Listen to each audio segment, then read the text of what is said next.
sekarang saya akan menilai gaya berjalan adik. Jadi coba adik berjalan ke sana dek. Lalu balik lagi dek. Pada pemeriksaan ini kita akan melihat paling tidak dua fase, yaitu swing dan fase stance. Adik mulai berbaring.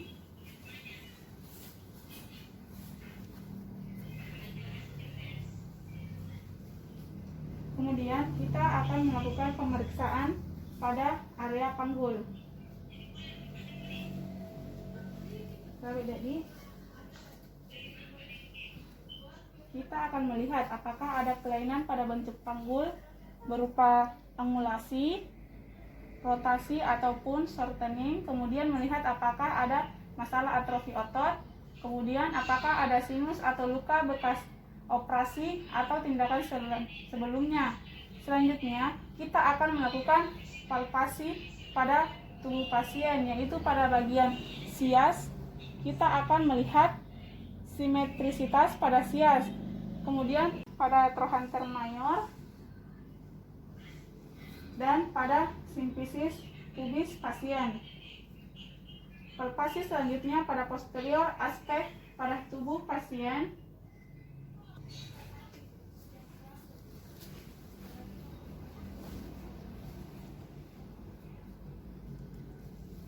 Selanjutnya kita akan melakukan room dari panggul. Kita akan memeriksa gerakan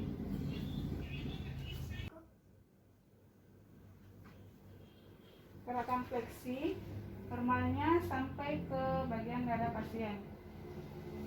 Balik. Ekstensi,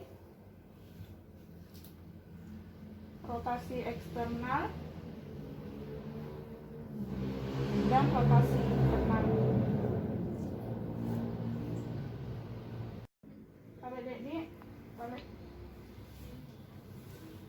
Balik dek, bangun.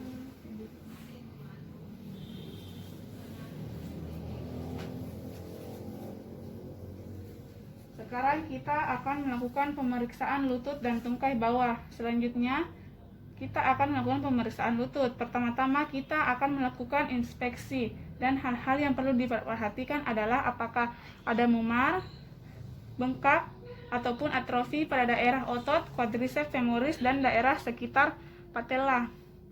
Kemudian kita akan mempalpasi. Selanjutnya kita akan melakukan palpasi pada daerah lutut yang nyeri, condylus lateralis femoris dan condylus medial femoris, kemudian meniskus medial dan meniskus lateral. Kemudian ligamentum collateral medial dan ligamentum collateral lateral. Kemudian kita akan melakukan palpasi pada patella femoral kompartemen, yaitu tendon patella dan tuberositas tibia. Kemudian kita akan melakukan special test. Yang pertama, kita akan melakukan bulge sign, yaitu untuk memastikan adanya efusi pada sendi lutut, yaitu kita tempatkan bagian bawah kita, kemudian kita tempatkan telapak tangan pada bagian bawah medial dari lutut untuk mendorong cairan ke sisi lateral. Selanjutnya kita melakukan topping pada margin lateral dari lutut untuk memastikan adanya efusi pada sendi lutut. Yang selanjutnya yaitu balance sign. Kita akan efusi pada sendi lutut, kita bisa melakukan pemeriksaan balance sign. Kita tempatkan ibu jari dan jari telunjuk kita pada tepi medial dan lateral dari lutut. Kemudian sebelah tangan kanan melakukan penekanan pada daerah suprapatellar, mendorong cairan ke bawah, merasakan adanya aliran cairan pada ibu jari dan jari telunjuk kita. Selanjutnya yaitu Ballotman test untuk mengetahui adanya intra-articular effusion. Caranya yaitu dengan menekan medial retinaculum dari patella Kemudian perhatikan adanya penonjolan akibat penumpukan cairan sendi di bagian lateralnya, lakukan sebaliknya. Tabek dek bisa berbaring.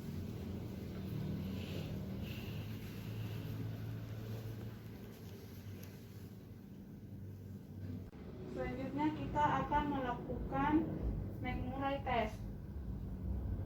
Pegang tumit dan fleksikan lutut. Taruh tangan satunya di sendi lutut dan jari pada ibu jari bagian medial dan lateral dari tumit. Putar kaki dari sendi. Pada saat yang sama putar kaki ke eksternal secara perlahan.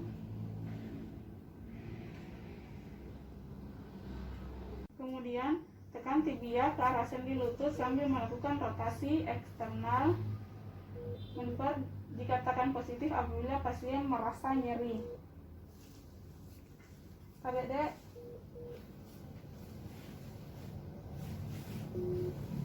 Selanjutnya valgus stretch out. Gerakan pada paha 30 derajat.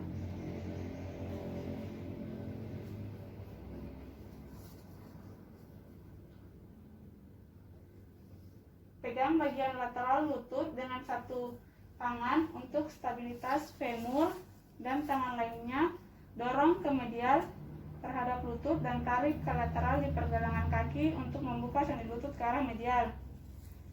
Selanjutnya yaitu valgus test. Dengan posisi paha dan lutut yang sama dengan tes valgus, ubah posisi tangan sehingga satu tangan di bagian medial lutut dan satunya lagi di bagian lateral pergelangan kaki. Dorong ke arah medial terhadap lutut dan tarik ke arah lateral di pergelangan kaki untuk membuka sendi lutut ke arah lateral. Selanjutnya yaitu anterior drawer sign.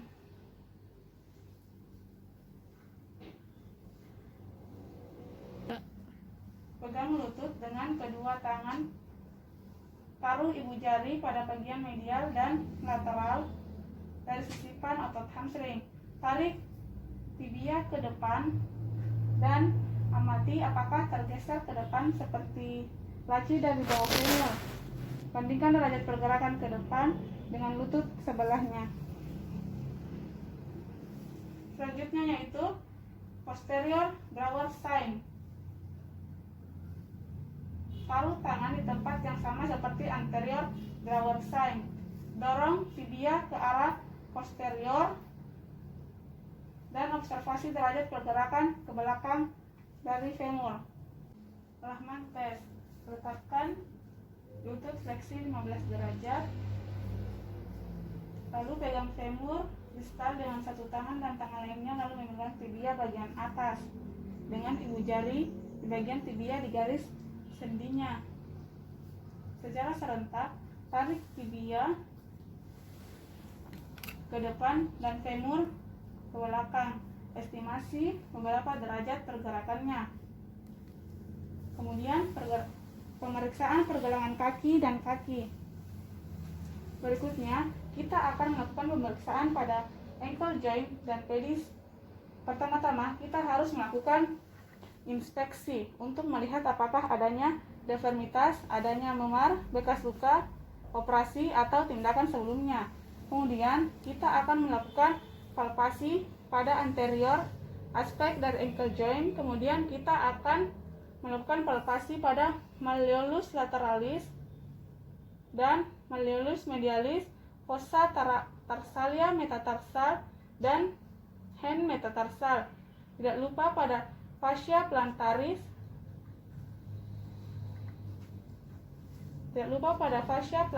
Untuk melihat adanya nyeri tekan. Berikutnya kita akan melakukan pemeriksaan room dari ankle joint untuk melihat gerakan dari dorsofleksi, plantar fleksi, infleksi dan eversi. Fleksi, dorsofleksi, plantar fleksi,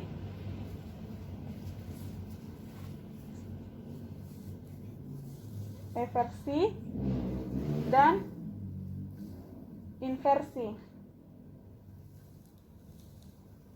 Kemudian kita akan melakukan special test. Yang pertama yaitu anterior dan posterior drawer test. Yang pertama yaitu anterior dan posterior drawer test. Adik-adik boleh balik ke belakang. Kemudian Thomson test untuk menilai apakah adanya ruptur tendon Achilles dengan posisi telungkup. Letakkan kaki. Kita akan meremas betis pasien pada musculus gastrocnemius dan menilai apakah adanya plantar fleksi. Pemeriksaan dikatakan positif jika tidak terjadi plantar fleksi. Adik-adik boleh balik.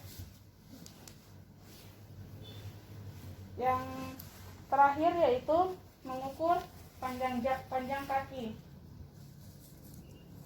Kita akan mengukur true leg coil, pengukuran panjang tungkai dari sias ke malleolus medialis.